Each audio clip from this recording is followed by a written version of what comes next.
Welcome back everyone to the channel. So team, in this video we're going to do a comprehensive guide how to deal with difficult parents as a teacher in a school situation. Can be sort of one of the harder skills to deal with, but over time enough persistence and patience can definitely help you manage the situation better. So look, in my experience, there's three types of difficult parents I've come across. The first one's going to be helicopter parents.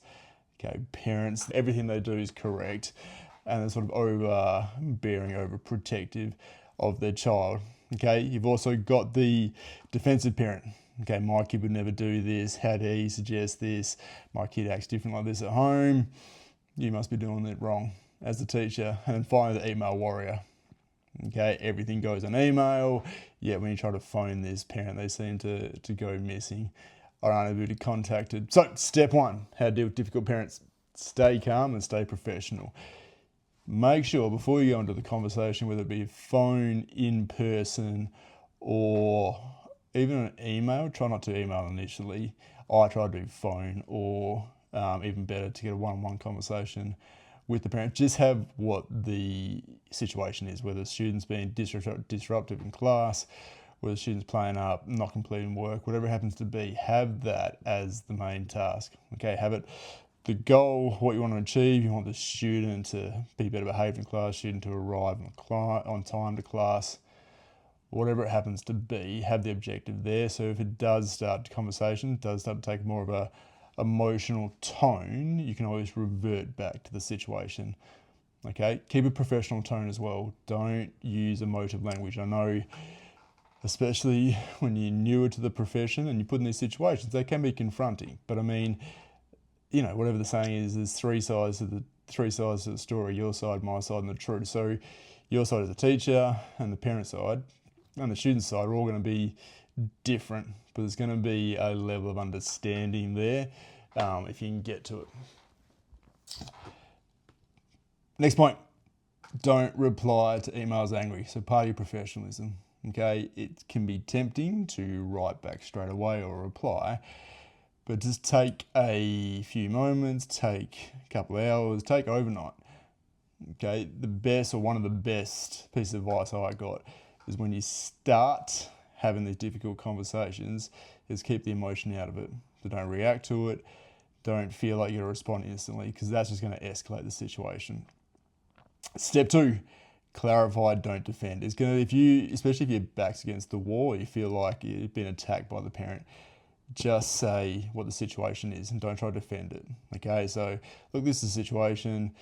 Your son keeps coming late to class, is doing minimal work, and then, you know, is being disrespectful to teacher instructions. He's saying differently. My son at home never does this. Okay, that's fine, but what I've witnessed in class is come back to this. Okay, if you've got documents there, it happened on this date at this time. Doesn't need to be like throwing in the face of the parent. Your goal, what you want to do, is between the parent and yourself and the child or the student to get to an objective where everyone's in a good space and the student's learning's progressed.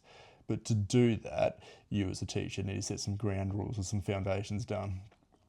Okay, ask clarifying questions. So, okay, that's fine. He acts different at home, but why is that? Okay, he's never done this before in another class. Is it something to do with me? Has he said something at home? Is it to do with the subject? Okay, these questions are going to help you get to the root of the problem. Again, I mean, the trick there is to stay, you know, be calm, be professional, be personal as well. You're not going there, it's not you versus the parent. Your outcome is going to be working together to get the students learning to a better place. Okay, and that takes the most effect when you've got the parent and this teacher working together. And then, you know, huge practical phases. Here's what I've observed. If you've got some documents there, don't have like a legal case, like 12 p.m. on Thursday the 25th this happened, and then at 12:02 on the same day this happened, and 12, unless it's a major incident. But you don't want to feel like you're coming in ambushing the parent either. 3, keep the records and protect yourself. So if an incident does happen in class, most schools do have some kind of internal system where you can record the situation of the data. I find, especially in my leadership role, when I go to deal with different students across different classes, I can then print out what the teacher said and go through it with the student. Okay, so most of the time I'm not in the class with the other teacher or I'm around the situation, but it gives me something to work with. Instead of he said, they said, she said, or whoever said, it's, okay, this is the teacher's point of view. Most of the time, in my experience, if your student's going to come around to it, as long as they can see it's not just they're being forced into a corner. And again, they're being held accountable, but there's a way forward as well. So parents, most of the time, are going to be the same as well. Okay, this happened. Don't go overboard with it. It always happens. Ridiculous. Son's no good. Because, if I'm a parent now and I walk in, I'm like, okay, I get the first bit, some misbehaviour, but everyone's different. Okay, so he's got to see other sides to it as well with the parents and the students. Okay, and obviously be an adult in the room. My nearly 2 decades of teaching, I've only come across 1 or 2 parents that have escalated in a conversation. Even then it wasn't anything crazy, but a lot of that comes down to being respectful as a human being. Okay, everyone's got busy lives, parenting's not easy, teaching's not easy, mental health of students these days is a whole different realm. So there's a lot of stuff going on. But that being said, everyone's held accountable. What can the student do better? What can I do better as a teacher? And then what can the parents work on?